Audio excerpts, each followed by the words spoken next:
కళ్ళతో కాదు కాళ్ళతో కూడా కనపడే పరిస్థితి ఏ రోడ్డు చూసినా. ముఖ్యంగా గన్నవరం నియోజకవర్గంలో అయితే హైవే బారు సర్వాంగ సుందరంగా ఉండే నియోజకవర్గంలో పక్కన ఏ గ్రామంలోకి వెళ్ళినా అన్ని గుంటలతో ఉన్న పరిస్థితి. ఇష్టానుసారంగా అక్రమ మైనింగ్ చేయటం వల్ల కేసరపల్లి ముస్తాబాద్ రోడ్డు కానీ గొల్లనపల్లి నుంచి వచ్చే రోడ్లు కానీ ఇట్లా ఏ రోడ్డు చూసినా గత వైసీపీ ప్రభుత్వం రోడ్లు వేయకపోగా ఈ అక్రమ మైనింగ్ చేయడంలో ఉన్న రోడ్లు పాడైపోయి మళ్ళీ దాని మీద ఏమీ చేయని పరిస్థితి. ఈ దుస్థితికి కారణం మధ్యతరగతి చిన్న మధ్యతరగతి కాంట్రాక్టర్లు రోడ్లు వేసిన తర్వాత వాళ్ళకి సగం డబ్బులు కూడా చెల్లించకపోవడం వల్ల బ్యాలెన్స్ రోడ్ వర్క్ కూడా పూర్తి చేయని పరిస్థితులు ఉన్నాయి. అలాగే ఎన్కేపాడులో సిమెంట్ రోడ్ సగం వేశారు అధ్యక్ష, సగం వేయాలి. ఒక పక్క 80 ఫీట్ రోడ్ అయితే 40 ఫీట్ 2 ఫీట్ హైట్లో సిమెంట్ రోడ్ ఉంటుంది, ఇంకో పక్క అలా కిందకు ఉంటుంది. అలాంటి పరిస్థితులు నా నియోజకవర్గంలో ఉన్నాయి అధ్యక్ష. అలాగే రాజధానిలో సీడ్ యాక్సిస్ రోడ్ గురించి మాడితే చెన్నై నేషనల్ హైవే మీద ఉన్న మణిపాల్ ఆసుపత్రి దగ్గర నుంచి సీడ్ యాక్సిస్ రోడ్డు వెళ్ళి కలవాలి. అయితే దుర్మార్గంగా గత ప్రభుత్వం ఆ పని జరగకుండా అడ్డుపడి ల్యాండ్ పూలింగ్లో భూములని 14-19 మధ్యలో ప్రభుత్వానికి ఇవ్వకుండా చేసింది. ఆ తర్వాత అమరావతి రాజధానికి నేషనల్ హైవే కనెక్టివిటీ లేకుండా కూడా గత ప్రభుత్వం కుట్ర చేస్తుంది. అలాగే అధ్యక్ష అసెంబ్లీ మరియు సెక్రటరీకి వచ్చే దారిలో కరకట్ట మొదలయ్యే ప్రదేశంలో ఎడం పక్కన ఒక పెద్ద పైలైన్ కనపడుతుంది అధ్యక్ష. అది 600 కోట్ల రూపాయలతో కరకట్ట చేయడం కోసం ఏర్పాటు చేశారు. దీన్ని శంకుస్థాపన చేసిన మాజీ ముఖ్యమంత్రి ఆ శంకుస్థాపన జరిగిన తర్వాత 10% కూడా రోడ్డు అయిన పరిస్థితి. అలాగే అట్టహాసంగా ఆ రోజు జగన్మోహన్ రెడ్డి గారు ఇదే అసెంబ్లీలో వీడియో ప్రజెంటేషన్ పెట్టి ఎగతాళిగా కరకట్ట రోడ్డు గురించి ముఖ్యమంత్రి గారి గురించి ఆ రోజున ముఖ్యమంత్రి గారి గురించి విమర్శించి తప్పుగా మాట్లాడిన పరిస్థితి.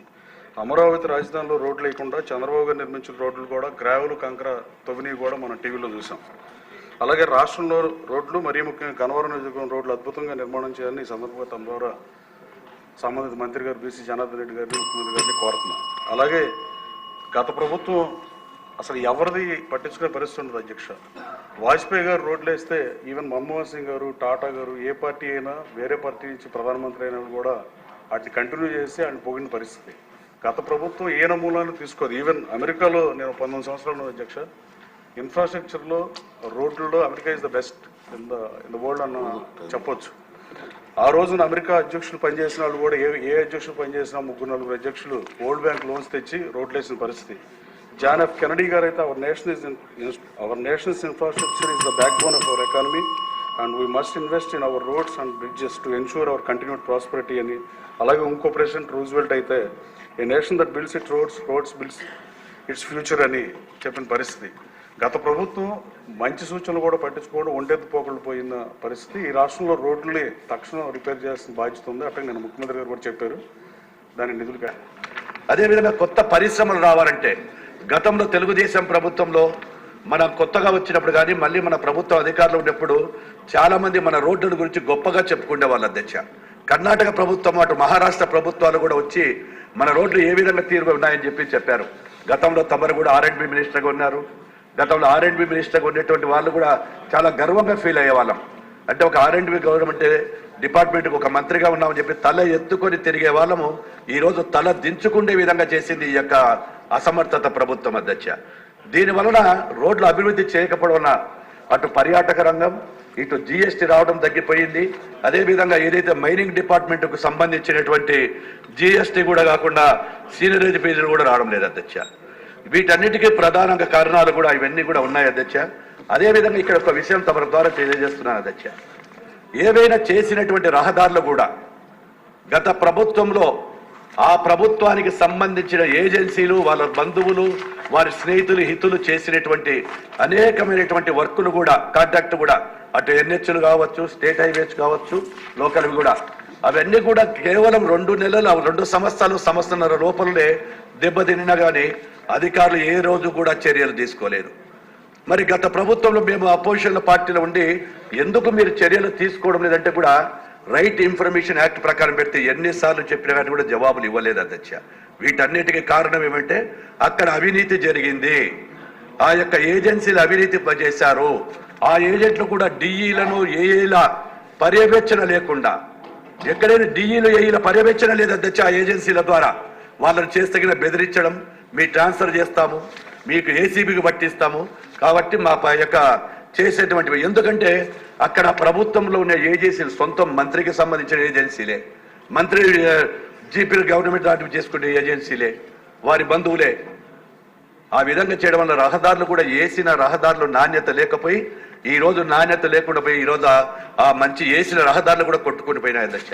చాలా మంది మా అధికారులను అడిగాను అధ్యక్ష, పార్ట్ హోల్స్ అంతా కూడా కంప్లీట్ చేయమన్నారు గౌరవ ముఖ్యమంత్రి ఆదేశాల మేరకు. మరి పార్ట్ హోల్స్ ఇటువంటివి తయారు చేయబడినప్పుడు 1-2 ఇంజనీర్లు చెప్పడం, సార్ పార్ట్ హోల్స్ ఉంటే కానీ మేము తయారు చేస్తాము, రోడ్లే లేకపోతే పార్ట్ హోల్స్ ఎక్కడి నుంచి వస్తాయి అంటున్నారు సార్. అక్కడ రోడ్లే లేవు, పార్ట్ హోల్సే లేవు సార్. సార్ చెప్తున్నాం సార్. అదేవిధంగా గతంలో మీరు కూడా చేశారు. మీరు R&B తమరు ఉన్నప్పుడు ఏ విధంగా పనుల నాణ్యత ఇన్స్పెక్షన్ ఉండేది. అదేవిధంగా గతంలో మన గౌరవ ముఖ్యమంత్రి గారు ఉన్నప్పుడు ఒక స్పెషల్ ఇంజనీర్ కూడా చేసేసి ఎక్కడ రోడ్లు వేస్తే అక్కడ ఆయన ఇవ్వడం జరిగింది వచ్చి ఆర్డర్స్.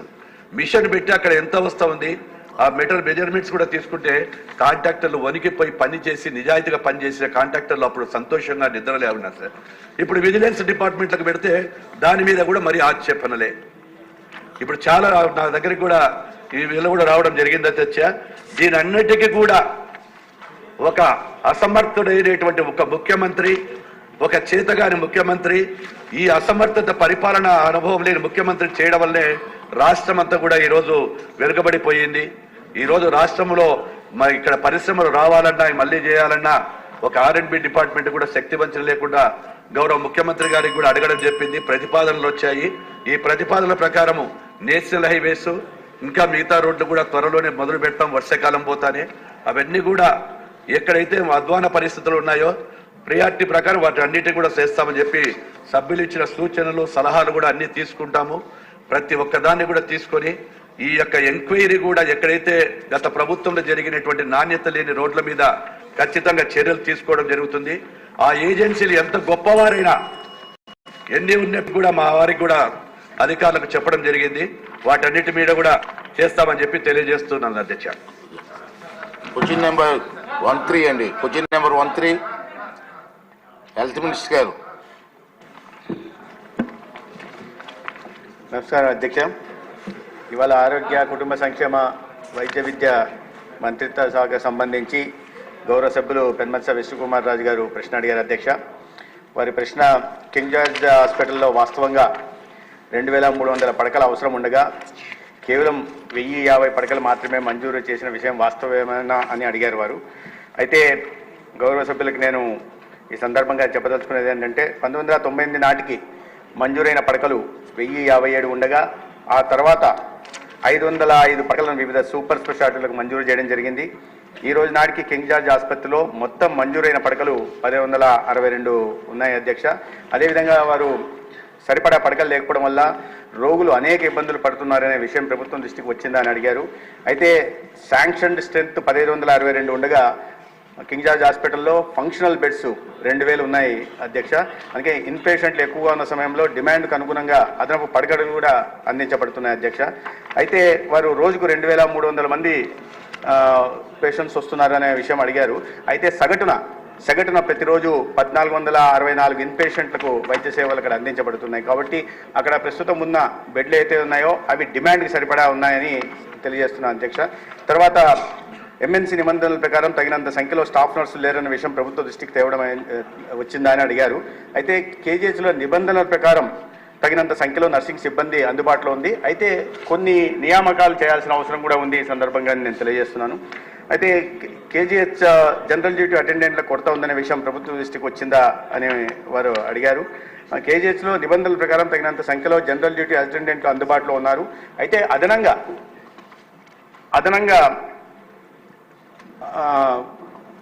పారిశుద్ధ్యం, భద్రత, పెస్ట్ వీటి కింద అవుట్సోర్సింగ్ కింద లినెన్ నిర్వహణ కోసం అదనంగా సిబ్బందిని కూడా నియమించడం జరిగింది.